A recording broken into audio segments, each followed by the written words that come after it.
if you're preparing for a marriage-based interview, one of your main questions is going to be, okay, what kind of questions are they actually going to ask us?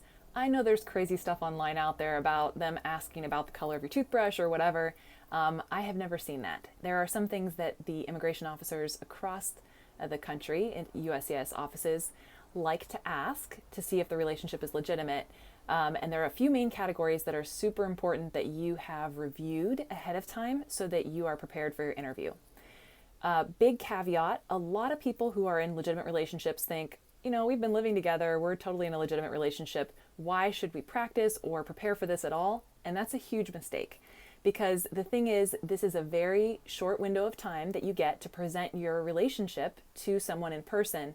And sometimes just being off by one question sort of just sets this tone where the officer just takes it the wrong way and really mentally puts you in a bucket of, I think these people are it's a fake relationship. And then they give you a really, really hard time.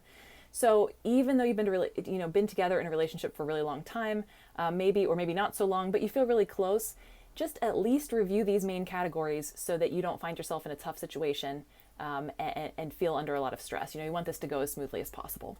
So there are two main categories of questions. Is kind of how I like to think about it. They're always going to ask questions about the actual application that you filed. So for the petitioner, the U.S. citizen, those are the questions on the petition itself. That's the application that you sign, and they're going to ask you about the information that's on there. And then for the immigrant, say this is an adjustment of status interview. In most cases, that's what the joint marriage interviews would be. Then you would be answering the questions about the green card, the I-485 application that you filed. And so they're going to go into a lot of your immigration history, whether you're a terrorist, et cetera, like lots of crazy security questions and things like that about your criminal history and your background and things like that. So you both should be completely familiar with what was on those applications. Typically there's a lag time of at least a few months in between when you file and when you have the interview. Sometimes it's years, depending on which office you're at and kind of the time frames for processing. So you want to just take a look at that. If there's anything that's changed since then, you need to be prepared to discuss it. If it's just you moved addresses, you should have updated it with USCIS.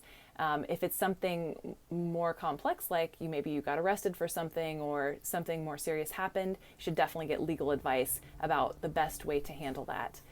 So, so you want to prepare by looking at the application first of all. So you remember all the places you lived and the jobs you had and that your partner had and just the important dates and things like that.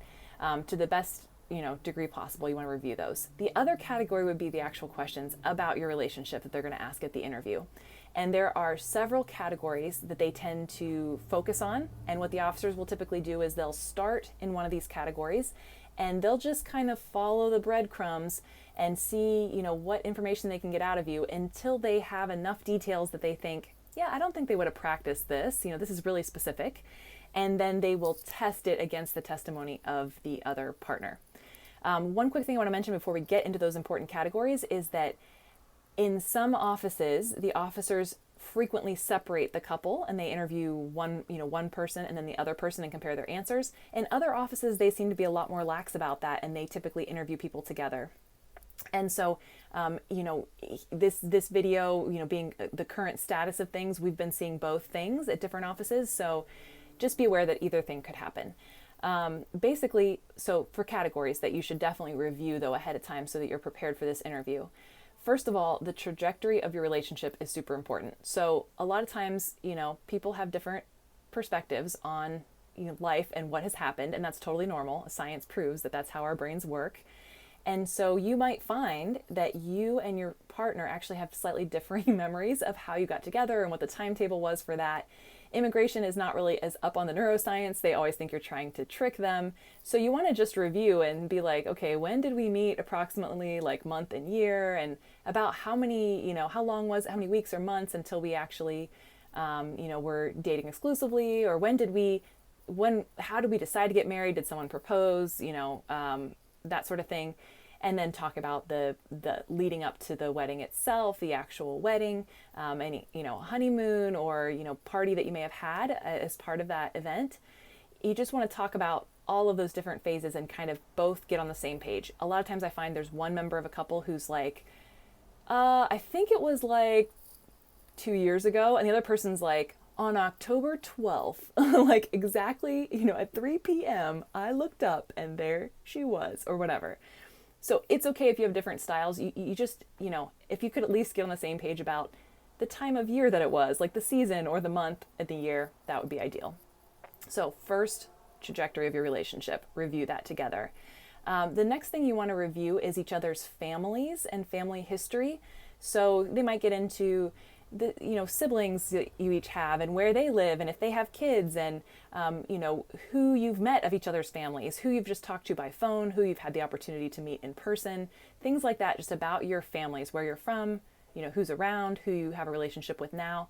I would definitely just go over that. You don't have to remember all 72 first cousins of your spouse if that's, you haven't met them. It's some things you just might not know, but just try to review what you do know and who you have met and just kind of be on the same page with that. The next thing you want to review is your daily habits. So think through, okay, what time do you get up? What time do I get up? Like kind of what's our usual process like? I mean, you're familiar with that just from your day-to-day lives, but you would just want to go over that because you wouldn't want to get in a situation where, you kind of had a different perspective on that and it was just taken the wrong way.